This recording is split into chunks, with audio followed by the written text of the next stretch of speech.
With his work in INXS and on his own, Michael Hutchence became a household name throughout Australia and beyond, until his wild lifestyle caught up to him. After a severe brain injury, Michael Hutchence was prone to fits of anger. His INXS bandmates tried to support him, but after one tense recording session, Hutchence' deranged response made it clear he would never be the same again. Stick around for more on that later. The man who would become one of the biggest names in music to come out of Australia had a more mundane upbringing.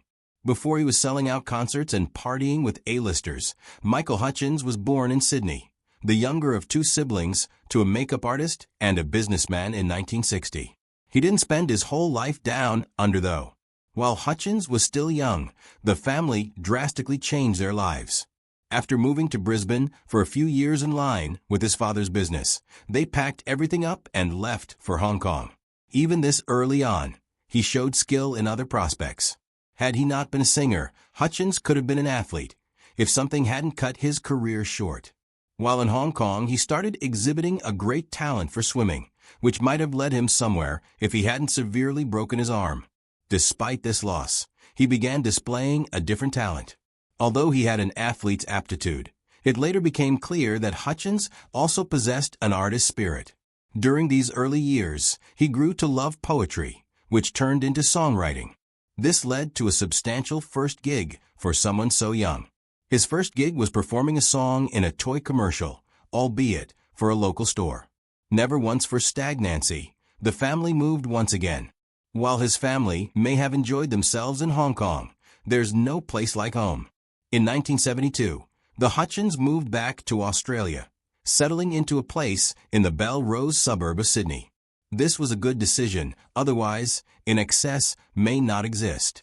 While at Davidson High School, Hutchence met a boy named Andrew Farriss.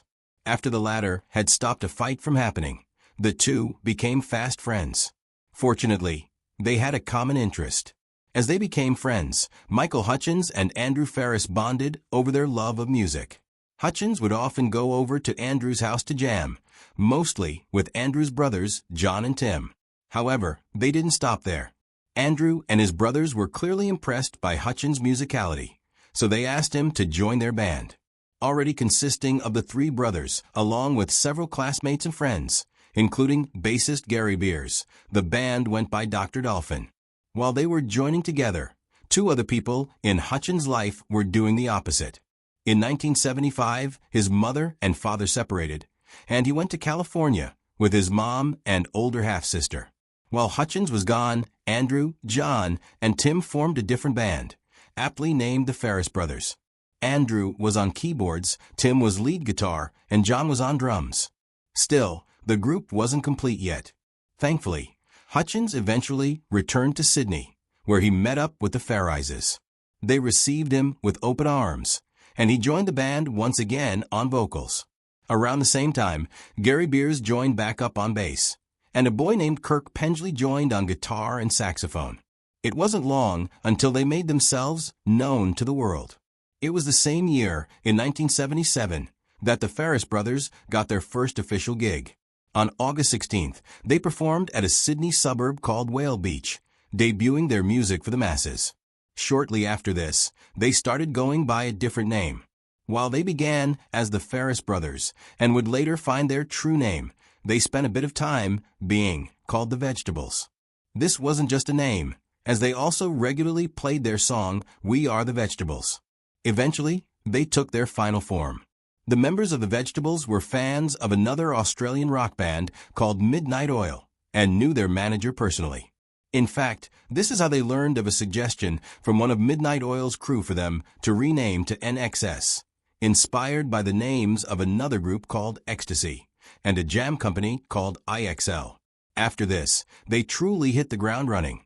Throughout 1980, INXS kept chugging along and establishing themselves through their material. After releasing the single Simple Simon, We Are the Vegetables, they came out with Just Keep Walking, and later their self-titled debut album in October. Much of this success was due to two members in particular. While Hutchence became the frontman and spokesperson for INXS, he didn't carry the creative weight alone. He and Andrew Farriss wrote most of the group's songs together, and a year later, they released their next bit of material. Unlike their first album, INXS created their second one, Underneath the Colors, in a much smaller time frame. In 1981, they went back to the studio and recorded their album in under a month. However, this wasn't to their detriment. According to Hutchence, the shorter time they had to create their album was actually to their benefit. In his words, they had no space to go off on all sorts of tangents, and could get it done without fuss. Through all this, Hutchence didn't put all his eggs in one basket. Although INXS rose to fame and success, Hutchence didn't limit his creativity to the band. For the movie Freedom, Hutchence recorded the song Speed Kills.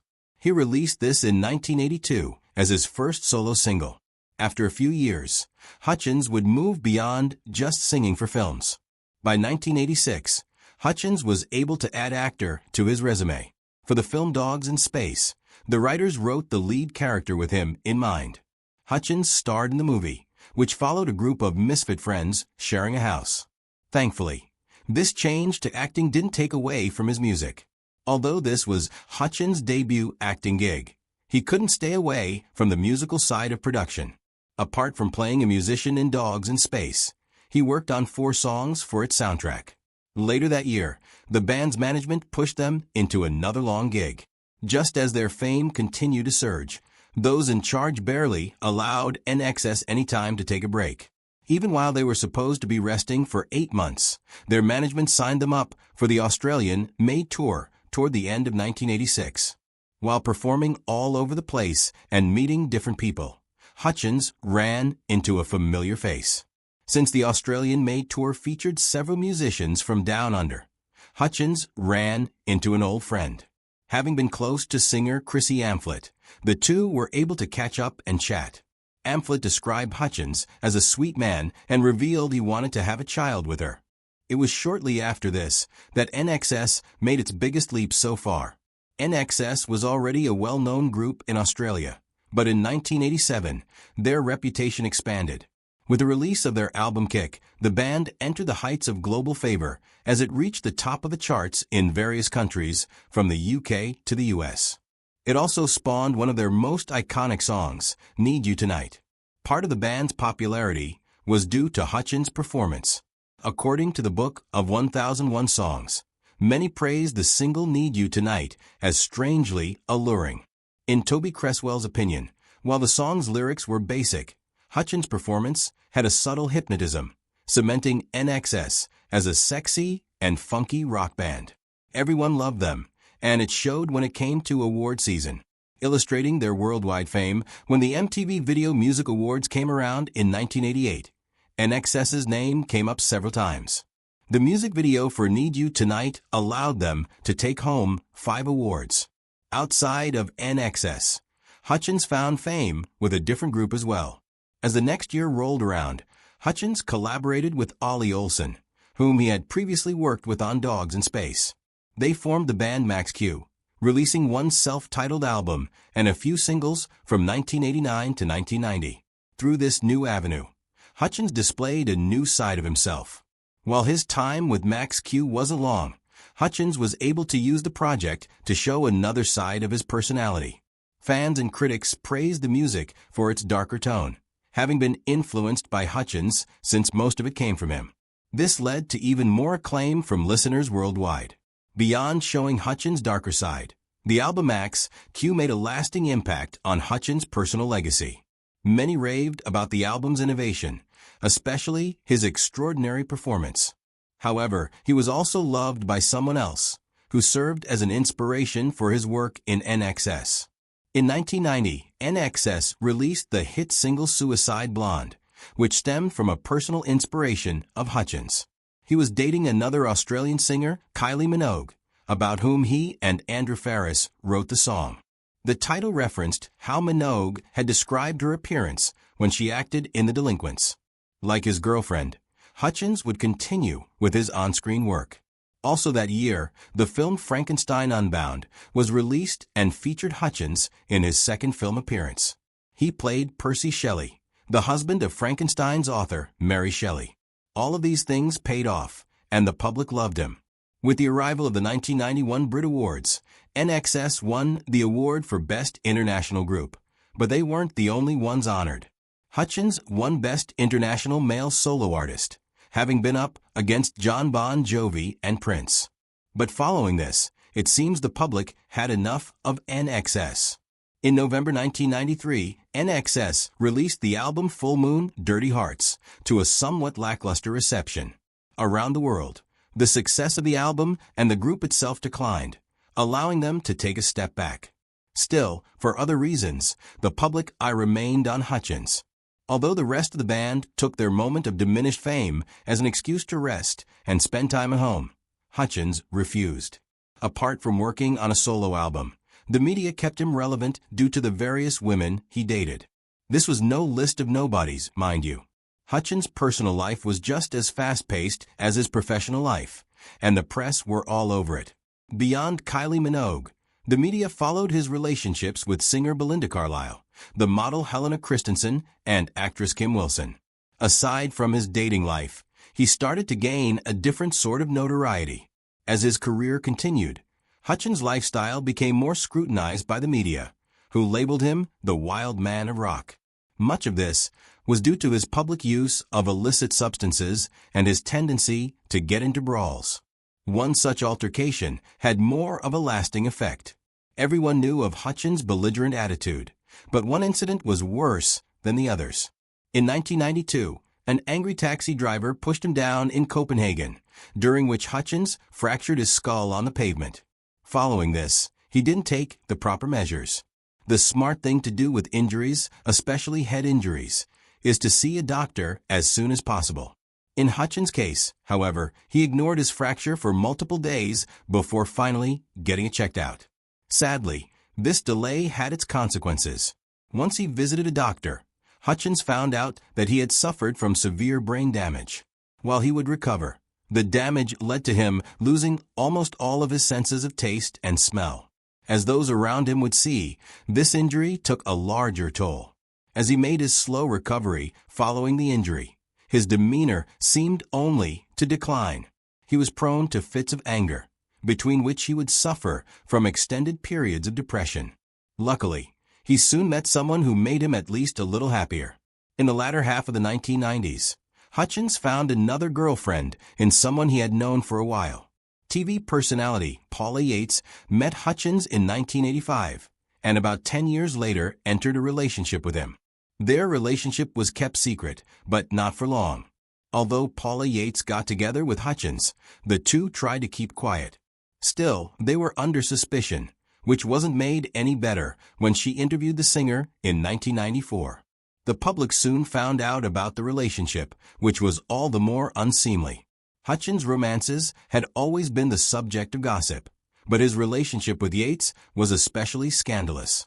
She was already married to the singer of the Boomtown Rats, Bob Geldof, and had 3 daughters with him. This affair led to another violent incident. The paparazzi were all over Hutchence and Yates, which was a bad combination with Hutchence's already volatile temper. He eventually snapped, going after a photographer who wouldn't leave them alone. Despite the turmoil, Hutchence and Yates were intent on being together, especially after they became parents. In July 1996, just a few months after Yates finalized her divorce from Bob Geldof, she and Hutchence welcomed a new addition to their family. Yates gave birth to their only child, naming her Heavenly, Hurani, Tiger Lily, or just Tiger Lily, as they called her. However, they weren't exactly the best role models. Even as they started a family, Hutchence and Yates couldn't escape their scandals. Later that year, their nanny went to law enforcement, claiming that she had found opium beneath the couple's bed. As a result, officers came and took the two into custody. It was the word of Hutchence and Yates against their nanny, and fame quickly went out. Whether or not the claim had actually been true, the charges were dropped as there was insufficient evidence. However, the worst was yet to come. Tragically, Hutchence's demons would catch up to him before long, and the world said goodbye to a unique soul. He passed on in November 1997, being found in his Sydney hotel room by one of the maids. The cause was clear and eventually confirmed: To anyone who found out about Hutchence' passing, it was plain what had been the cause. However, a year later, an autopsy made it official that in a drug and drink-fueled state of mind, he had taken his own life. It's made even more devastating considering the future he had in store. In the year before his passing, Hutchence and his band were on the cusp of some big plans. They released their album Elegantly Wasted in April and began a world tour in its wake. To make things worse, some more important plans had fallen through leading up to his passing. One fact stood out as the investigation pushed forward on the events leading up to Hutchence' passing. He and Yates had planned for her to visit him while he was on tour, bringing their daughter and Yates' 3 other daughters along. As per this investigation, the law turned to the last people to speak with Hutchence. Looking at those more closely involved with Hutchence, law enforcement questioned Paula Yates and Bob Geldof. The two of them gave statements detailing their phone conversations with Hutchence before his passing. It was in these conversations that Hutchence met a stark disappointment. In his conversations with Yates, Hutchence was told the disheartening truth. Bob Geldof had commenced litigation to fight for custody of his children and prevent the visit from happening. As the hearing had been adjourned until December, Geldof had succeeded. Needless to say, Hutchence didn't take this news well. According to Yates, Hutchence broke down when he heard the news. During the phone call, he seemed truly hopeless and frightened, and told her he wasn't sure how he would live without seeing Tiger. Still, he intended to fight for it. Although Hutchence was in the pits of despair, he wanted to try and fight back. Calling Geldof, he pleaded with him to let the visit happen. Geldof refused, contributing to his official statement. As for the investigation, there wasn't anything to suggest otherwise. Apart from Geldof's statement to law enforcement, several other factors corroborated his telling of events. The coroner supported his story based on the evidence found, including the person in the next room who had heard Hutchence arguing over the phone. But as this happened, Geldof wasn't the last person to speak with Hutchence. Trying to cope with the situation, Hutchence later called his previous girlfriend, Michelle Bennett. Like Yates' statement, Bennett told law enforcement of Hutchence' broken disposition and noted that he asked her to see him. Feeling compassion for Hutchence, she obliged. After her troubling phone conversation with Hutchence, Bennett felt compelled to check on him, visiting his hotel room like he had asked. Bennett knocked on the door. Unfortunately, there was no response, as Hutchence had already passed. 5 days after his passing, Hutchence' family held his funeral in Sydney. Among the guests were his closest friends and family, including the members of INXS, Paula Yates, and his daughter. Following his memorial, instead of burial, Hutchence' family elected to cremate him as per his wishes. Afterward, his ashes were split up between Yates and their daughter, his siblings, and his parents. 3 years after Hutchence' passing, Paula Yates sadly joined him, leaving behind their only daughter. Having accidentally overdosed, she was found still with Tiger Lily, only 4 years old at the time. Thankfully, their daughter wasn't left with just anyone afterward. Following his ex-wife's passing, Bob Geldof took Tiger Lily in as a foster child. He clearly wanted to do everything he could, and in 2007, he adopted and raised her with his and Yates' 3 other daughters. Even though she was so young, she would no doubt grow up to hear how impactful her father was. Remember when Hutchence was struggling with his brain injury? Well, his outbursts of anger grew beyond yelling, and on a few occasions became much more violent. During recording sessions, he would get into physical altercations with all of his bandmates. Once, he even threatened Gary Beers with a knife. In life, Michael Hutchence was an endlessly complicated person, and he wasn't shy about it. Despite all his mistakes and scandals, he is most remembered for his exceptional talent as a musician. Once again, in Toby Cresswell's opinion, Hutchence was, without question, one of the truly great frontmen. If you enjoyed this video, give it a thumbs up and subscribe for more incredible stories. Thanks for watching, and we'll see you on the next one.